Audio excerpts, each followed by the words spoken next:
Coming up later, add character to your favorite outdoor spot with flower pot people. Tanya Meme shows you how to make your own. We are back with Giggy, and Giggy brought along his mom, Lisa Vanderpump, and we're going to sit down and chat all about the upcoming projects in her life and her innovative design trends that can be now adapted into your own home. Oh, what's going on over there? He's digging. I'm actually his mistress, sorry. Oh, sorry. Yeah. That is one of the cutest little creatures I've ever seen in my life. He has to wear clothes because he has, you know, chronic alopecia, so it has to protect his skin. Of course he does. So, all right, can we just talk a little bit about the Real Housewives of Beverly Hills? Like, last year there was so much drama. Yeah, there was a lot of meanness. Yeah, they were so mean all the time. Yes, I know. I did really take the brunt of that, and it was not easy to go through, and at times I did question my sanity for going back this year, that's for sure. Why did you go back? Well, I was under contract to Bravo, and for the most part, I'd had a good experience. I've done something like 140 episodes, so for the most part, it's been incredible, really has. It's given me such an opportunity to talk about the things I'm passionate about, get goosebumps, you know, because I'm a huge supporter of the LGBT community and children with alopecia and keep the memory alive, all those things. So that's been really, really helpful. And I've had a lot of fun doing it. I really have, but last season it was hard. But how do you feel? Because you do so much good, to see that so much drama and stuff is being pumped out into our world through the show. I mean, it went from being dramatic to being mean. Yeah, and is that a conflict for you when you see that and go, well, you know what, I want to come back, but... Yeah, absolutely. I would never be part of that meanness and creating that aggression. So for me, that is difficult. And I did kind of have a lot of support from the audience, I have to say. So for that made it a lot easier, you know. But sure. I think if ever I become part of that, then it's time for me to go. Why do they pick on you in particular? I mean, you're such a nice person. You do so many great philanthropic things. And I don't know. I suppose somebody gets it, and it was my turn. Okay. Well, now you have another show that's out, right? We're in our third season, so that's done fantastically well. What is that show? That's Vanderpump Rules. I mean, it's naughty, it's kind of risque, it's a lot kind of younger. I want to come work at your wait staff. No, tell us a little bit about what the show is, and then we'll look at Well, I mean, it basically follows the story. I have many more staff, but we follow the story of kind of 8 of them. There's a strong dynamic between them because a lot of people have worked for me for like 5, 6, 7 years. So you have this kind of history where they have all their problems. They're young, a little crazy, Hollywood types, you know, but they're all chasing their dream, and their dream obviously isn't to work in my restaurant. It's just to kind of, you know, pay the bills. And they're all brought back together, you know, every night. So it's a lot of fun watching that. Ooh, let's see a clip. We have a clip now. Let's take a look. I'm going to close my eyes. This season on Vanderpump Rules. I'm glad that this is only playtime to you, because it's not playtime to me. Caffeine don't make my heart race like you do. Well, guess what? I'm going to make it easy for you. I'm firing you. We're done.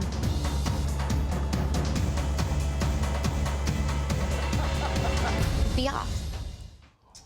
Wow. Wow, that was slick. I don't even think Trump fires that easily. You're fired. That's it. Well, it actually wasn't that easy. And I was going to say, how difficult is that for you to fire somebody? No, it is. It's been tricky. But listen, they show the worst parts. They don't show the best parts, clearly. I mean, for the most part, the restaurant runs really kind of smoothly. But you follow the backstory of these 8, you know, youngsters. It gets a bit wild sometimes. But it is, you know, I'm an executive producer on the show. So for me, it has to be as authentic, you know, really follow the accurate story, and a lot of stuff goes down. I mean, do you film it while you're serving your guests dinner? Well, this is like nobody will eat. Most of it is behind the scenes. Oh, I see. Okay. Sure. And then, you know, if people come into the restaurant, I think some people know that at certain months of the year we're filming here. So of the restaurants that you have, though, because I want to shift this is really down Christina's alley more so than mine about restaurants, because every night we ate at her restaurant together. We ate at Villa Blanca. We were there just about. That's not crazy over there. It's beautiful. No, that does. Look how beautiful. That's what I wanted to ask you. Like, how hands-on are you really creating that ambiance? Oh, 1,000%. I don't have an assistant. I don't have a designer. I mean, I put my life and soul into creating an ambiance, everything, and I love that. In fact, I've just finished Pump, you know, in West Hollywood, which was a nightmare doing that. But that's turned out really well. Yes, like these are the sides of a Parisian bridge here. And just these olive trees, there's 9 of them. I craned them in. They're 100 years old. I tell you, by the time I finished this project, I felt like I was 100 years old. It nearly killed me. And then there's all kind of reclaimed wood. It's doing very well. We're open, every night for dinner, food reviews. How important is that atmosphere that you create to the success of the restaurant itself? Oh, it's so important to me. I think, good food, if it's just about good food, I love to cook, we could stay home, but it's about ambiance and music and lighting and flowers and the trees. So I want the whole experience to be very sexy. I think you feel like you're transported somewhere else, say like a garden in Tuscany or Provence. And for me, to try and create a space where you come off the street and you walk and you think, where am I? You took all of those ideas and now you have a tabletop line that you've created that we can perhaps get inspiration from and recreate. Yes, over the years, I've loved entertaining. I'm really passionate about it. So I'm just bringing out a tabletop line. I think it won't be available for a few months. It's just, starting now. All this stuff is being produced. It's really beautiful, but I'm trying to make it affordable as well. Giggy's digging, sorry. He's busy. He's making his bed. So to make it affordable, so I've kind of been inspired by a lot of things I picked up over the years, and it's really beautiful, so I'm very excited about that. I'm sorry, that is so cute. I know. He's just over there.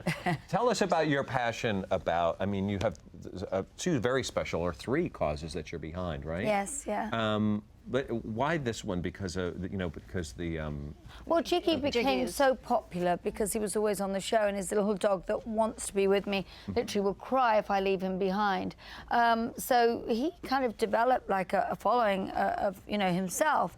There he is at the GLAD events. We speak for GLAD, the Gay Lesbian Alliance Against Defamation.